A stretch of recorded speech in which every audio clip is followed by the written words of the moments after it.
మాకు తెలియదు. ಗೊತ್ತಿಲ್ಲ. ವೆಂಕಟೇಶ್ ನಾಯ್ಡು ಯಾರೋ ನಮಗೆ ಗೊತ್ತಿಲ್ಲ, ಗೊತ್ತಿಲ್ಲ ಗೊತ್ತಿಲ್ಲ ಗೊತ್ತಿಲ್ಲ, ಗೊತ್ತು ಗೊತ್ತು ಗೊತ್ತು అని మేము అంటున్నాం. తెలుసు తెలుసు తెలుసు అని మేము అంటున్నాం. ఐ డోంట్ నో అంటున్నాడు. యూ నో అని మేము చెప్తున్నాం. ఎవడ్రా వెంకటేష్ నాయుడు? మీ ఓడు కాదా? ఎవరు రాజకేశ్ రెడ్డి? వైఎస్ సుజాతారెడ్డి గారి అల్లుడు కాదా అని అడుగుతున్నాం. మీకు గుర్తుందా? ఆదాన్ డిస్టిలరీస్లో ముప్పిడి అవినాష్ రెడ్డి గురించి ఒక 100 సార్లు చెప్పుంటాను నేను. ఎవడయా వీడు? ఎవడయా ముప్పి అవినాష్ రెడ్డి? రాజకేశ్ రెడ్డి తోడల్లుడో లేకపోతే కజినో? వీళ్ళ బంధువులు కాదా మీకు? ఎట్ట చెప్తారా సంబంధం లేదనే? అది ఏమి ధైర్యం మీకు? ఎవరినైనా అడుగు వైసీపీ నాయకుడిని, మాకు సంబంధం లేదు, మాకు లిక్కర్ స్కామే జరగలేదు. ఎవరు తిన్నారే? మేము తిన్నాం. డబ్బులా? మేము ఎక్కాం ఫ్లైట్లా హీరోయిన్లతో? మేమేమైనా తప్పు చేయాలంటే అక్కడ హెడ్ మాస్టర్ ఉన్నాడు మాకు, ఆయన పేరు చంద్రబాబు నాయుడు గారు. బెత్తం పట్టుకొని ఉంటాడు రెడీగా. ఏం తప్పు చేసినా మాకు బెత్తంతో దెబ్బలు పడతాయి. మీరు ఏమనుభవించారా? రాసభోగాలు. అదేందా? ఆ ఫ్లైట్లేంది, ఆ ఎయిర్ క్రాఫ్ట్లేంది, ఒక్కొక్కడు ఒక మామూలుగా స్పెషల్ ఫ్లైట్లో పోతే ఎవరినో ఒకరిని తీసుకోపోతాం. ఒక్కడు పోతాడు ఫ్లైట్లో. ఈరోజు మేము అడుగుతున్నాం, వీటికి అన్నిటికీ సమాధానం చెప్పాల్సిన బాధ్యత జగన్మోహన్ రెడ్డి మీద ఉంది. ఆయన ఆ రోజు ముఖ్యమంత్రి కాబట్టి. ఏమని? లేదు, నాకు రాజకేశ్ రెడ్డి ఎవరో తెలియదు, ముప్పిడి అవినాష్ రెడ్డి ఎవరో తెలియదు, వెంకటేష్ నాయుడికి నాకు సంబంధం లేదు. వాడి పేరేందా? చంద్రగిరి చెవిరెడ్డి భాస్కర్ రెడ్డికి నాకు సంబంధం లేదు. చెవిరెడ్డి భాస్కర్ రెడ్డి నాకెవరో తెలీదు, మిథున్ రెడ్డి నాకెవడో తెలీదు. I don't know these people, నాకు వీళ్ళతో సంబంధం లేదు అని నువ్వు చెప్పు. ఇంకా మీ పార్టీ పేరు కూడా చెప్పం కదా, చెప్పగలుగుతారా అని మేము అడుగుతున్నాం. సరే, ఇప్పుడు దీనికి సూత్రధారి, ది కింగ్ మ్యాన్, మా పొట్టోడు. ఎవడు మా పొట్టోడు? విజయసాయిరెడ్డి మా పొట్టబ్బాయి. ఈరోజు మేము అడుగుతున్నాం, విజయసాయిరెడ్డి ఏం చెప్పాడు? జగన్మోహన్ రెడ్డికి విజయసాయిరెడ్డి అత్యంత సన్నిహితుడు. వైసీపీ పార్లమెంటరీ పార్టీలో నెంబర్ 1 కింగ్ పిన్, మొత్తం నడిపించింది అతనే. ఆ రోజు నేను చెప్పా, పొట్టోళ్ళు నమ్మొద్దురా, నమ్మితే సంకనాగిపోతారు అని అన్నానా లేదా? ఎవరైనా మీరు నా మాట విన్నారా? సాయి ఎక్కడ ఏం చేశాడు? సాయియే సంకనాగిచ్చేసాడు మిమ్మల్ని. సంకనాగిచ్చి ఏం చేశాడు?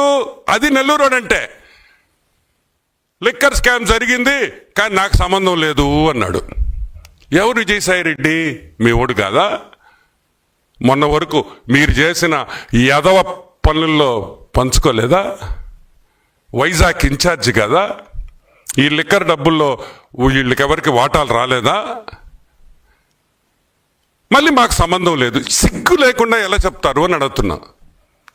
విజయసాయి రెడ్డికి సంబంధం ఉందంటే, విజయసాయి రెడ్డి లిక్కర్ స్కామ్ జరిగింది, సారాయిలో డబ్బులు సంపాదించాము అని విజయసాయి రెడ్డి చెప్పిన తర్వాత మీకు అందరికీ సంబంధం ఉన్నట్టే కదా, లేకుండా ఎట్టుంటుంది? ఒక్కసారి మాట్లాడేటప్పుడు, చెప్పేటప్పుడు మనస్సాక్షిని ఒక్కసారి అడగండి. అరే, ఇట్ట కూడా అబద్ధాలు చెప్పొచ్చు అంటారా అని. ఆ మనస్సాక్షి చెప్పొద్దు మీకు, వద్దురా అని. కానీ మీరు ఎండరుగా మేము చెప్తే, మేమే మీ మనస్సాక్షి, ఈ ప్రెస్ రూమే మీకు మనస్సాక్షి. మీ వైసీపీ ప్రభుత్వంలో ఈ ప్రెస్ రూమ్లో మాట్లాడిన మాటలు మీరు వినుంటే ఈరోజు ఇంకొక 20-30 సీట్లు వచ్చిండు, మీకు వచ్చిండొచ్చేమో. కానీ మీరు వినలా, ప్రజలు తిరస్కరించారు మిమ్మల్ని. సో విజయసాయి రెడ్డికి సంబంధం ఉందంటే వైసీపీ ప్రభుత్వంలో ప్రతి ఒక్క నాయకుడికి లిక్కర్ స్కామ్లో సంబంధం ఉంది అనేది విషయం మీరు అందరూ గుర్తుపెట్టుకోవాలి, వైసీపీ నాయకులు కూడా గుర్తుపెట్టుకోవాలి. సరే, ఇంకొక వాదన తీసుకొని వచ్చారు. ఆ వాదన ఏంటంటే, మూమెంట్ ఎంజాయ్మెంట్, రాసలీలలు. ఏంద్రీ ఆ రాజభోగం? ఒక్కొక్కసారి మీ ఫ్లైట్లు, మీ ఎయిర్ క్రాఫ్ట్లు, అసలు ఒక హీరోయిన్తో కూడా ఏదో ఒక పేపర్లో ఫోటో చూసా. పాపం ఆమె గురించి నాకు తెలియదు కదా, సబ్జెక్ట్ తెలియదు కాబట్టి నేను ఆమె గురించి ఏం కామెంట్ చేయను. నేను అడుగుతున్నా, బయటకు వచ్చింది ఒక ఫోటో, ఇంకా ఎన్నున్నాయి? అసలు ఈరోజు సిట్టు విచారించాల్సిన విషయం ఏంటంటే, అసలు ఎన్ని ఎయిర్ క్రాఫ్ట్స్లో ఎంతమంది ఎక్కారు, ఎవరెవరు ఎక్కారు, చాలా చాలా విషయాలు ఈ ఒక్క సబ్జెక్టు కొంచెం లోతుగా పోతే ఎన్ని విమానాలు ఎన్నిసార్లు వాడారు, ఎన్ని ప్రైవేట్ ఫ్లైట్స్ వాడారు, దానికి ఎంత డబ్బులు కట్టారు. సరే, అది బాగానే ఉంది. ఈ ఫ్లైట్లో ఫోటోల్లో వచ్చింది ఎవడీడు? వెంకటేష్ నాయుడు. కోటీశ్వరుడు అనుకుంటున్నారా? వాడు కోటీశ్వరుడు అని మీరు అనుకుంటుంటే చాలా తప్పు. వాడు 4 లక్షల రూపాయలు ఇన్కమ్ ట్యాక్స్ కట్టాడు. ఎంత? 4 లక్షలు. అంటే వాడి ఇన్కమ్ ఎంత ఉంటుంది? ఒక 20 లక్షలు ఉంటుందా? లేకపోతే ఒక 25 లక్షలు ఉంటుందా? ఒక 30 లక్షలు ఉంటుందా? నాకు తెలిసి అంతే. సంవత్సరానికి ఎట్ట ఎక్కాడు రా వీడి ఫ్లైట్లో అని అడుగుతున్నాం. కారు కూడా లేదంట వాడు ఒంగోలులో. వీడు ఒంగోలులో నామినేషన్ వేస్తాడు. చెవిరెడ్డి భాస్కర్ రెడ్డికి డమ్మీ. చెవిరెడ్డి భాస్కర్ రెడ్డికి డమ్మీ నామినేషన్ ఎంపీగా వేస్తాడు. కానీ వైసీపీలో ఎవరికి తెలియదు. వాడెవడో మాకు సంబంధం లేదు. 4 లక్షలు ఇన్కమ్ ట్యాక్స్ చేసిన కట్టేవాడు ప్రైవేట్ ఫ్లైట్లలో పోతాడు. హీరోయిన్లు పక్కన ఉంటారు. సరే, వాళ్ళు షూటింగ్ పోయారో దేనికి పోయారో సినిమాలు తీసుకుని దట్స్ ఇర్రెలెవెంట్. బట్ ఈరోజు ఒక ఫ్లైట్లో ఒక హీరోయిన్తో కూర్చొని పోయే స్తోమత మనకు రావాలంటే మన దగ్గర ఎంత డబ్బులు ఉండాలి?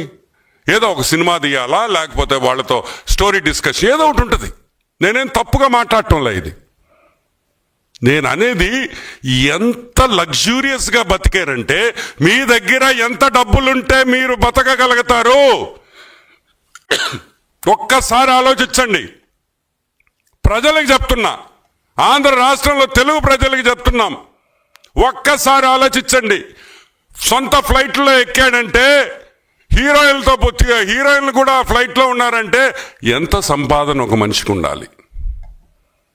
ఆయన ఏమన్నా బిజినెస్ మ్యాగ్నెట్టా? లేదు.